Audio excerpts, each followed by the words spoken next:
Hello, everyone. To begin, well, I can see that some people are already participating, so thank you for joining in on the Slido um, uh, questionnaire here. Whatever you're using to participate, go ahead and keep that up because we have a few of these throughout the presentation. Um, so I'm seeing that base is a popular term. For foundation.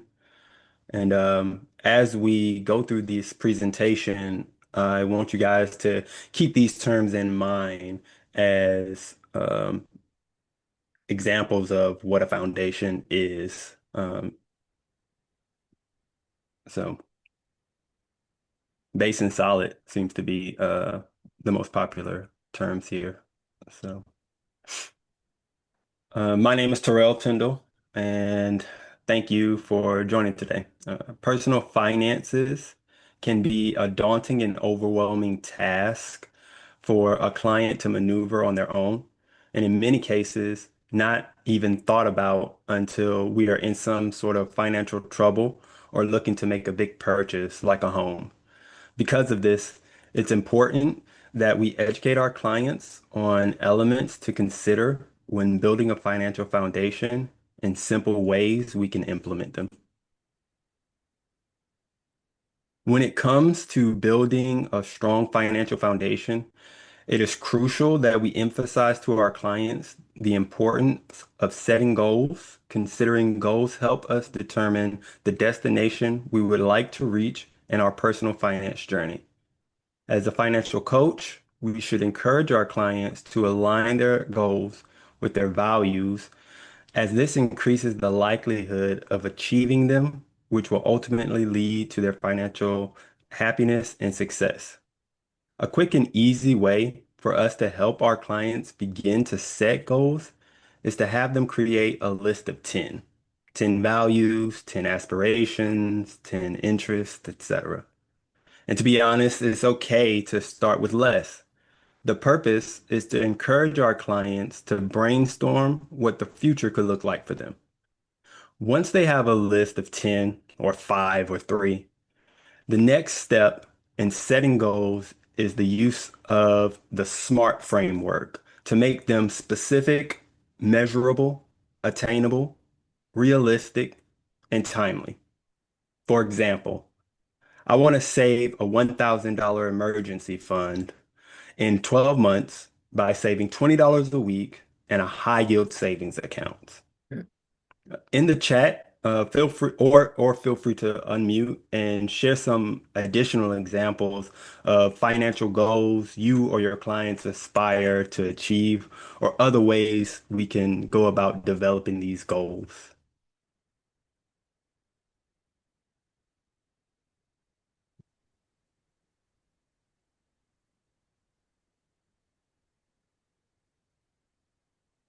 I see that the wind is fierce. The wind is fierce to get Get out out of of it. debt. Yeah, that's a major one for a lot of people. Automate savings every Save for a payday. big purchase. Like Yeah.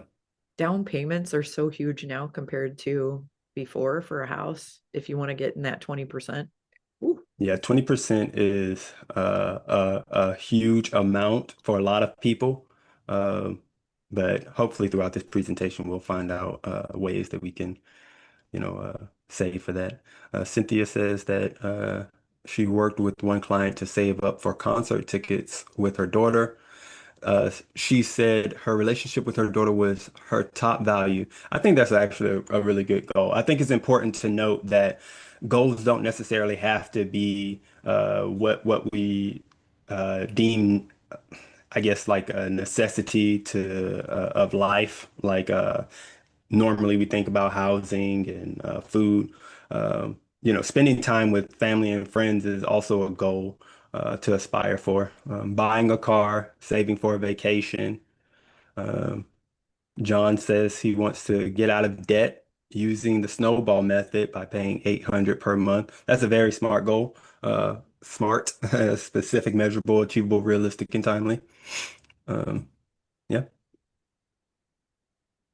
Oh yeah, in the last class we were just talking about how much car payments are now for people. Yeah. Car- So if goals help to define our destination, then a spending plan helps navigate toward them. We must explain to our clients that a spending plan supports our goals by telling our money where to go. By specifying this, we are ensuring that our spending habits are meaningful and intentional. Now, I'll admit it, developing a spending plan is probably the most overwhelming aspect of building a financial foundation for our clients. And because of this, we must introduce simple methods for tracking our income and expenses. A general rule to follow when developing a spending plan is the 50/30/20 rule. 50% to necessities like housing, transportation, and food. 30% to wants like dining out and expenses, and 20% to savings, for example, an emergency fund. To begin, a client should track their spending to confirm how much they are bringing in each month and where their money is going. This can be done by simply reviewing their last 2 to 3 months of expenses via their monthly statements. As their financial counselor, feel free to offer to review these statements with them and help to categorize each expense. Once expenses are documented and categorized, your clients can begin to reallocate their spending as necessary to align with their goals. And I think it's also important to note that although the 50/30/20 rule is general, it's not one size fits all. So like me personally, I would say about 50% of my expenses are going towards necessities, while 30% is going towards savings, and then the 20% is going towards dining. So it's not a one size fits all thing. However, as you're tracking your spending and you kind of realize how much you're actually spending on certain categories, you can then decide how you want to modify it, if any. So, besides reviewing monthly statements, what are some other effective ways clients may be able to track and manage their expenses? I Cynthia love, loves the 30, 50, I 30, was 20. like, Go ahead, sorry. I love giving people the little notebooks. Sometimes, like, you got to figure out which way they're actually going to track their spending. Mhm. If they use cash a lot, that using the bank statements doesn't really help them very much, right?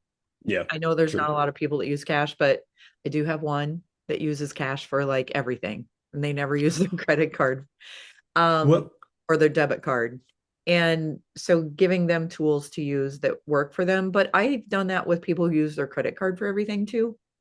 mhm. I've had people who have put a sticky note in their wallet, and every time they spend some money, whether it's on their card or cash or whatever, they just write down on the sticky note and then they stick it on their mirror, and then they'll put it in a spreadsheet, basic Mm. spreadsheet, just to categorize. There's so many apps out there that people are using right now too. I might um I might be old, but when I used to just spend cash a lot, I have a checkbook, and the checkbooks have the little Register. uh yeah, and I used to use that to track my spending as well. So and then the Back in the old spreadsheet. days, Terrell, that's what people did. Yeah. All Now they right. open up their app on their phone Right. and scroll. I think one thing about those apps though is that you have to a lot of the times connect your accounts. So if you have like multiple accounts that you're using, if you're not putting them all on there and you're spending on all these different accounts, then it might be a little cumbersome to keep track of it all.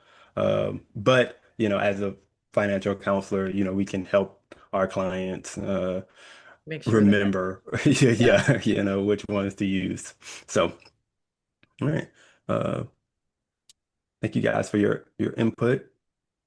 Now. Who here has ever experienced an unexpected expense? Raise your hand, use the reaction, put it in the chat. I know I have.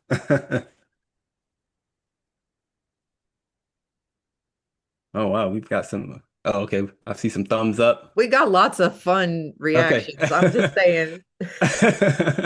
Yeah. And for those of you who may have experienced or not have experienced, who here know someone who has experienced an unexpected expense.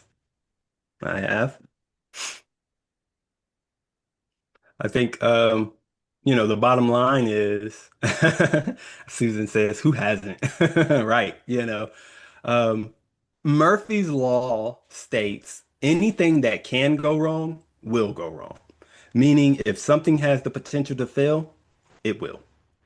Which is why it's important to help clients understand how a stable savings can help secure their financial progress.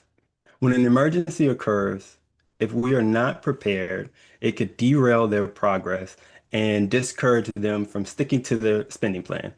In general, we should have between $1,000 and 1 month of expenses saved, preferably in an accessible high yield savings account. After assisting a client with their spending plan, explain that 15 to 20% of their discretionary funds should be allocated towards savings. As with their list of goals, it's okay to start small and work your way up. The important part is getting into the habit of paying yourself first. The best way to begin saving is to set it and forget it by setting up auto draft of a certain amount from your checking or primary spending account into a high yield savings account each month. Outside of an emergency fund, what are some other things a client could save for? Or maybe even methods in which they could save? Everything from the cookie jar to Mhm. automated amounts from their paycheck that go into accounts that they don't touch. I know in the past, I see a Roth. Yes, that's a great way to save. Actually, I've never even thought about that, but thinking about how a Roth works, that actually might be a good idea and work for a certain client in their plan. For Uh, high medical expenses, if they have an HSA, Mary says. Yeah, that's correct. I know I when I was on my debt-free journey to pay down my debt, I would save up all my change in a change jar. And then like at the end of the year, towards the holiday season, I would cash in all that change and use that for the big holiday season. FSAs for medical and or dependent care. Yeah, all these tax advantaged accounts will help you save money and pay for these bigger expenses that we might have. Terrell, I like to sell things too. Like I'll just go Yeah, through the that's house yeah. and find some things that I'm just not really using anymore and I don't really need. And we did that a couple of years ago and we made like $3,000 over a weekend Nice. because we were like, oh, there's a tractor in the yard. It doesn't really work, but it's been sitting there. So that was $750. Woo, you know? And Yeah. yeah, so there's lots of things you can just figure out what you don't need anymore and put it on Marketplace or Craigslist or whatever. I think that's a good point. Um, because I think a lot of people, or at least a lot of people that I know, will tend to just donate things. Now, there's nothing wrong with donating. I will say if you do donate, get a receipt so that you can potentially write that off on your taxes. But if it's something that you could potentially sell and you're attempting to, just pay down your debts, or if it's just something that you're not using, selling is a great idea to boost your savings. Cynthia says, as someone with chronic illness, I have a large HSA fund to cover terrible health years to cover my OOP max. Yeah, and non-covered treatments. Yeah, those HSAs come in handy, and it's a good thing to plan those out, which with your spending plan, if you know that you're going to have some medical expenses, or if you know you have a certain amount of medical expenses year over year, um, taking a certain amount out each month to put towards a HSA or a FSA could help you tremendously throughout the year. And I've had some people that use like the envelope system to help them save so that they only spend this amount on groceries or they only spend this amount on sporting activities. But it kind of it's a way to make sure you don't go outside of that money because what are you going to do? You're going to take cash out of another thing if you're using cash for it. But Right. I've had people that have done that just for one or two categories that they want to be really careful about. Tina says, with my experience with local, highly structured multifamily garage sales worked out to be $1 an hour and zero for the item sold. So your mileage may vary, but I do love shopping at it. Angela says saving for once a year expenses like a car registration insurance. Yes, absolutely. And putting them in a high yield savings account, because by the time that expense comes up, you might even have a little extra money in your account that you can either use on the next expected expense or something else, maybe a treat for yourself. Who knows?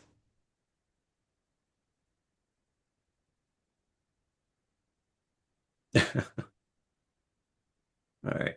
So next, once a client has an established emergency fund and saving strategy, it's a good idea for them to focus on securing their financial future by investing. Saving is often considered the precursor to investing because it establishes a habit of paying yourself first. We must explain to our clients that in order for them to reach their long-term goals, they must invest their money to benefit from compounding interest, which multiplies their savings exponentially to allow them to continue to live the life they envision without interruption while in retirement. It is also important for clients to understand that there are other ways to invest that will allow them to reach their goals as well, such as gaining a higher education to increase income or paying off their home before retirement to reduce expenses. Although the most common way to invest is via an employer-sponsored retirement account via paycheck deductions, what are some other ways a client may be able to invest to reach their goals? And from the chat, we've already discussed the Roth, and we've discussed the HSA for saving for those medical expenses. But in some cases, an HSA could be used as an investment vehicle for our retirement. So in the chat, I'm seeing from Angela saving for once a year. Oh, we already said that one. Sorry. Angela is saying the interest on a high yield savings account can be put towards Christmas or vacation funds. Yes, it can. Brokerage accounts, 401k, get the match. Yes. If your company provides a match, you should definitely take that because that's basically free money. It's you're leaving on the table. And it can also help with your growth exponentially. So, Yeah. all right. Another essential component of durable, Angela says CD ladders for investments. Yeah, absolutely. Another essential component of a durable financial foundation is insurance. Insurance allows us to transfer and reduce risks we cannot afford on our own. Clients can determine their insurance needs by identifying exposures to risks, calculating potential losses, and deciding how to manage those risks. In some situations, our clients may determine that their savings can cover a loss. However, if it is determined that the cost of replacing an item is too much for them, they should consider transferring that risk via insurance. For instance, we might choose to self-insure a lost or damaged cell phone using an emergency fund. However, if our home were to burn down or become flooded, homeowners insurance is often necessary to cover the high expense of replacing that home and the personal items within it. With this in mind, it is important to make sure our clients understand that they should be able to cover any deductible if they have to file a claim. So, with that in mind, also, what other types of risks are we exposed to, or what other types of insurances um, you may need in your lifetime? Um, One that was a surprise to me was uh, pet insurance. I didn't even know that that existed, but I've never really had a pet, so I've never thought about it. But some people do require pet insurance. I Angela like says renter's renter's insurance. insurance. Yeah. Yes, absolutely. Um, because even if you don't own a home, you may be renting, and if that apartment gets flooded, you'll need insurance to cover those expenses. Yeah, pet insurance. And it I is. have travel Pet and I insurance have is an awesome. annual travel insurance policy now. Yeah, see, that's something I wouldn't have even thought of because somebody who travels a lot, especially if you're in retirement and that was one of your goals in retirement to travel, you plan to have traveler's insurance. Yeah, Yeah. it's a great. You just need to know the rules because you have to be home every 45 days. Okay. So I can't go on a 100-day trip and got to come back home in between. Disability. Disability short-term Aflac and ideally long-term if funds permit. Yeah. All right, let's go ahead and go to the next one. Flood insurance separate from homeowners hazard insurance. Sometimes same true. Yeah, same true for wind and earthquake. I'm thinking the people in DC right now. Hopefully they won't have to use wind insurance. Umbrella policies, gap insurance as well for like a vehicle to Yeah. cover like if you got a loan for a vehicle, and mining subsidies. Now that one I don't know. That one I don't know. Maybe we can discuss it later. All right, let me get to the next slide here. I want to encroach. All right, so is the use of credit necessary? What do you guys think? In Got one. today's world, yes. Okay. It's been that way a long time though. Angelina, I wrote an article about that, the game of credit back in Mm, 2007. okay. Interesting. Now, I'm not gonna lie. I was expecting a mix of answers here. Uh, I will give an example of I have a friend. He's my best friend, and he he was able to purchase his home, uh, debt free, purchase it straight up. Uh, he's had multiple cars in his life, all of which he's paid cash for. And he does have credit cards, but he pays them off in full every month. And you know, you would think that he earns a high income. And when I say high income, I'm going to say 80,000 or more. But he doesn't. He's just been diligent since high school about saving, investing, and what his goals were. So if I were to ask him this question, he would say no. However, I know for me, if I was to answer this question, I'd say yes because um, I need it. I don't have the money to purchase a home in full or you know um, in the past purchase a car in full. So credit can be necessary to help you get to your goals, which is why it's important to manage it properly. So that's where we get to the final element that a client should include in their building. And I'm sorry, the final element a client should include in building a secure financial foundation is credit. Credit is important because it can have a negative or positive impact on our financial life. We must ensure our clients understand that poor credit management can impact them negatively by increasing debt, causing higher loan interest rates, or a negative perception from potential employers. Conversely, effective credit management leads to favorable loan terms. However, deposits on lower deposits on rentals and more resources available for savings, investing, and leisure activities, all of which allow us to keep more money in our pockets to use on other aspects of our financial lives.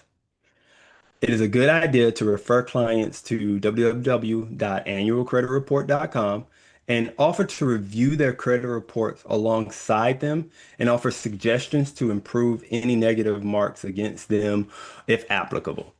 A good way to improve credit is making credit card and loan payments on time or in full, and if you are working with a client that is attempting to build credit, suggest opening a secure credit card or having them utilize payments reported on the credit bureaus.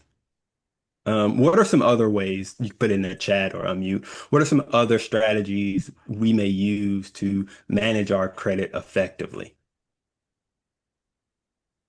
Oh, I see.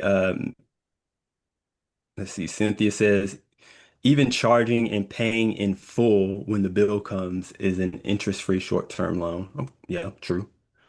Mary says, it's a great question about the role of credit. Thanks for bringing that up. You're welcome. We assume everyone has to have it today, and in some ways, of course, but we all can afford all we but we all can't afford all of the decisions made on credit. That is so true. Absolutely. Angelina has her hand up. Go, Angelina. Angelina, yes. Hopefully, I didn't misunderstand your question. Could you restate that Mhm. real quick? What are some other strategies we may use to manage our credit effectively? Okay, so I hope this is along the lines of what you're looking for. When people have maybe one or two credit cards and their Hmm. credit score needs to be raised, I often recommend call the creditor, ask them to raise your limit so that your DTI is a little less, so that you have more Yep. credit available and you're using under that 30%. I tell them try to get it close to 10% as possible for the highest, amount of points given. But that's a great way to raise your credit and take care of it is you're not using everything available to you. You're managing it wisely. Yeah, that's actually a perfect answer. That falls directly in line with this question. And it's thinking outside of the box as well. So uh, thank you for that. I think I only have a minute left. So well, I'm actually on the last slide, which is another word cloud here. Um, although, we've reviewed these elements that make up a financial foundation, but feel free to share any other ones that I may have missed. Um,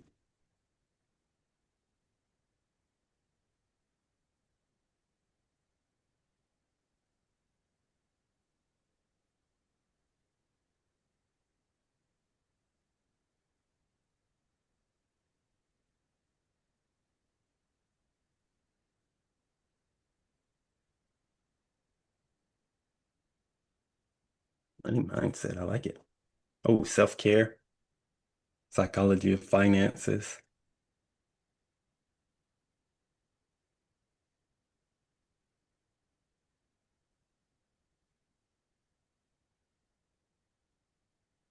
resiliency plan. I like it.